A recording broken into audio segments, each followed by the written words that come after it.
Shoutout na naman sa inyo guys. Mekos na yan guys. Ayan, andito na naman tayo gagawa ng video. Panoorin nyo ang video na buong detalye ni Kamangyan Vlog.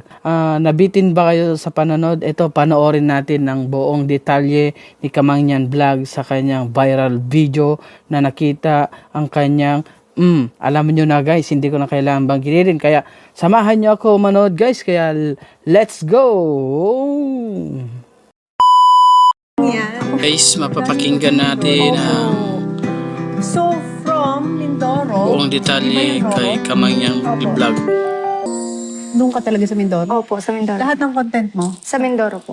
Doon mo ginagawa. May wifi kayo doon? Nung una po, wala, nakadata lang kami. Tapos nandun lang po kami sa may tabing kalsada, doon kami naghintay. Tapos bigla ka po mawawalan ng load. Ay, ano yung upload? Ganun po.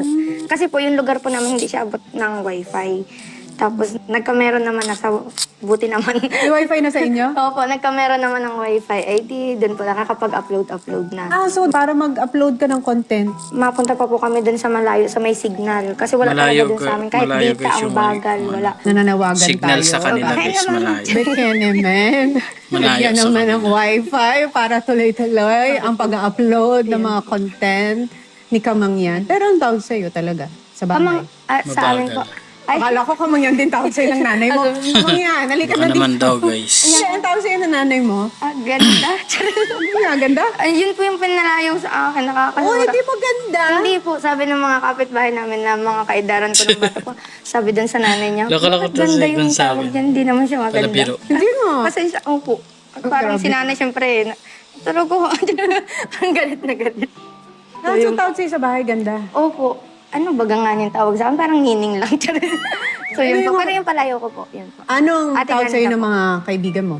Diday na po. Parang ayaw nila ng Ang dami ganda. mo palang pangalan. Kaya medyo Ganda, nakakalito. Diday, Kamangyan. Ayaw nila. Pero Mercedes Lasak Mercedes, si talaga. tatay ho, may gusto niyan. Kasi yung Maria Mercedes.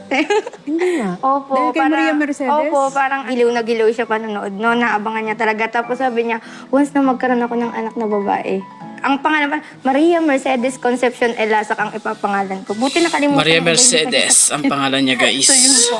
Yun sana ang Tatay niya. Eh, ang Dahil kay Talia. Opo. Ay, iba mga kapatid mo. Ay, galing din po sa artista, Julina Lasak. Ay, yung isa lang po. Oh, Nga ba? Julina pa. Parang siguro pag Ito na. nagkaanak pa silang ito, Nina. Hindi, ikaw na yan. Pag nagkaanak ka, Tony mo Ay, na lang. naman Ah, kaya. talaga, Talia. Julina. Julina. O kasi sikat na sikat si Ah, Julina. Julina. Okay, okay. Pero Julina paano nagsimula Magdala. yung Ay, paggawa mo ng Lasak content? pa. Bata pa po ako, mahilig na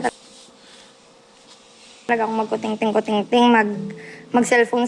Tapos syempre, nung first year college na, napapanood ko na yan sa Nakong Julina. TV. Yan. Parang sabi Kilala ko, niya yung gusto artista na maggawa yan. ng content. Pero Si Julina. parang gusto ko lang Grabe, mag-video-video. first year college ka, pinapanood mo si Kong TV. Opo. Parang nagsimula pa lang din sila Kong noon. TV. Parang, syempre, ay pwede pa lang magsimula kahit ganun lang kasimple. Parang hindi na, kahit hindi ka sobrang bongga. Parang kahit mahirap ka lang, kaya pwede pala. So, kaya nag-video-video ako noon. Tapos, na-delete pa nun yung account ko. Tapos, alam niyo, sobrang parang na-depress pa ako. Pero 100 subscribers lang yun. 100 subscribers. Na-depress, okay. Siguro, Na-depress sa 100 subscribers. Okay, Oo, okay. siguro hindi ko pa nung time. Tapos biglang nag-pandemic. Ano na yon, third year college na po ako. Mm. Tapos syempre, bawal lumabas. Naka-online lang lahat, ganyan. Tapos yung kuya ko, nanganak kasi yung asawa niya nun, naabutan ng lockdown sa Mindoro. Yan, syempre, wala kami maulam, napunta lang kami sa bukid, nangingisda, gayaan. Tapos, sabi ni kuya, Ning, i-vlog mo to. Feeling ko kasi ay para ka talaga sa pag-vlog. Oh, para ka talaga sa pag-vlog. Sabi ko, ay, ayoko naman. Ay, nakahulog. Nagpakyut ka pa ng konti. Oo, Okay. parang pabebe ka. Pero sabi niya nun, pag nandun kami sa Marikina, gustong-gusto ko inapanood yung sa probinsya. Buhay probinsya. Opo, buhay Ako, probinsya. tinututo na ako sa ganun. So, yun po. Nagpunta Tama, lang ako tama. doon sa kwarto, tapos nalagay ko lang dyan yung camera, tapos doon ko sinabi na, bakit Ito ba? Ang cute. Ilang taon ka lang yan? Anong taon baga ako na, Basta pa inasabi ko na bakit ang mga taga Mindoro ay inasabi na may buntot, kasi nga mangyan. Kunyari, napunta kami ng Manila, sabi na, taga Mindoro ka, ay mangyan ka. Ay may buntot ka? Ayun, parang... Bakit nga daw ganun? May hindi, buntot. inasabi-sabi lang naman po, pero hindi naman tunay at wala naman din. Buntot. Buntot. Opo. Kasi yun ang inasabi nila, may buntot daw ang Yun ang mamang yan. tingin. Opo. Or parang inaasar lang nila Opo. ganun. Ay, kaya ako parang, wala naman kami. Sa Isabela, guys, maraming Ang dami nakarelate ng mga taga Mindoro. Bakit nga ganun ang inasabi? Tapos yun na, doon ako nagsimula. Paano mo napansin na parang, uy, dumadami na pala ang nanonood sa Ala, akin? di ka ho dati, pag kunyari mga 100 views lang, sabi ko, ala, viral. 100, pag umabot ng 500, feeling ko, sobrang dami nanonood. Sobrang sikat mo na, 500 na tao na yun. Oh my God, baka may magpa-picture na sa labas. Tapos, nung sa buntot na yun, parang ang dami, nag 1,000. Siyempre, sobrang laki na agad, 1,000, ganyan. Tapos, parang matulog na ako noon, nag 70,000 views. Siyempre, yun ay, sa amin ay kami, oh my God, ganyan. Yan, unti-unti na parang sabi ko, ay, try ko nga gumawa pa ng video kung baka yun ay tsambalaang eh. Try ko na gumawa ulit ng video. Tapos, andun pa din sila. Nag-comment pa din, na-share pa rin nila. Nagka-interest na sila. Opo.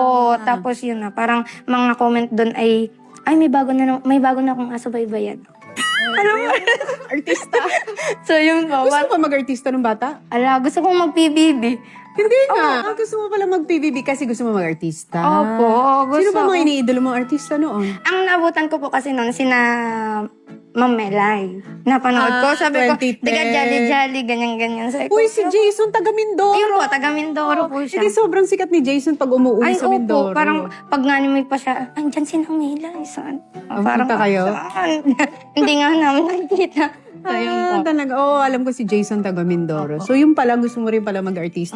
Eh di, ang galing kasi nakahanap ka ng platform na pwede ka magpakatotoo. Kasi di ba yun ang ginagawa sa PBB, magpakatotoo ka. So, yun ang ginagawa mo sa mga content mo. Ano yung pinaka-paborito mong ginawang content para sa'yo? Yung pag napunta po kami ng bukid, kasama po si Natatay. Kasi yun na po yung parang pinakang banding namin. Yung mga ganyan. Opo, mga dalag Hinuli po mo? yan. Dalag? Oo, yung mga ganyan. Yan, kinakain nyo yan, pagka opo. hinuli nyo. Masarap po yan. Yan, Ah. ganyan. Ano na ang mga naipundar dahil sa pagkukontent? Akala mo naman, napaka...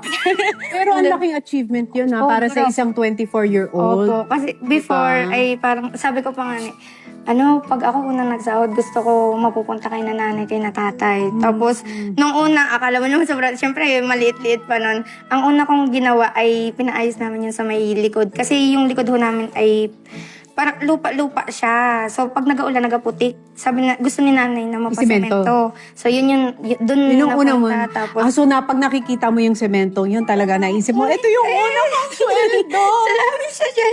Ay, semento! Yun, Di ba? Eh di tuwan-tuwa ka na nakikita mo na ang laki ng naitutulong mo na rin sa Oo, pamilya. nakakapunta kami sa mga restaurant. Dati, hindi talaga. Parang kahintay pa kami ng mga kamag-anak na mauwi o kaya may mag-invite sa amin. Para makakain sa makakain. labas. Opo, kasi wala talaga. Kasi nga kami nun parang, nung bata pa kami, ang ulam lang namin ay yung tubig asin. Yun po. Pero masarap nung bata pa kami. Tubig, asin? Opo, Tas masarap kanin? yun. Opo. Pag may kanin ay okay na. Swerte na kami nun. Kasi may kanin. Kasi yung iba wala talaga. Yun, So ang pagkain mo ay tubig na may asin. pinakang ulam na namin ay tubig at asin.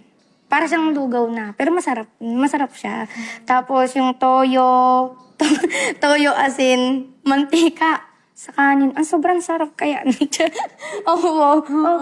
Tapos Hindi yung... kasi pagka yun ang nakagis na mo, hindi mo alam yung ibang bagay. Opo. May isip mo na, masarap na yun. Di ba? Oo. Malalaman mo lang naman na, may iba palang mga ulam pag na-expose ka. Pero pag ito lang yung nakita mo, akala mo ito lang talaga ang normal na pagkain ng tao.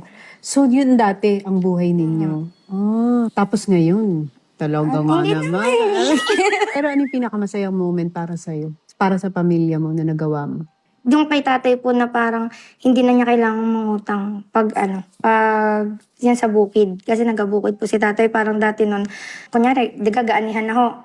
Yung aanihin niya doon, apang bayad niya lang sa utang. Kasi yung pinampuhunan niya doon sa bukid, galing lang din sa utang. So ngayon parang hindi na akong umani na parang kanya na yun, ganyan. Tapos ang pinakang nakakatuwa doon parang inapagyabang ka na niya pag nasa inuman. So, na yung buka. Inuman. Okay. Hindi po, pag ikaw na yung, parang proud na proud siyang ikwento sa mga kainuman niya na. Naririnig mo? Oo, na. Ano ka na kwento niya? Ang ganda. Proud na proud siya na may anak siya na gano'n. Na nakakapundar na para sa pamilya.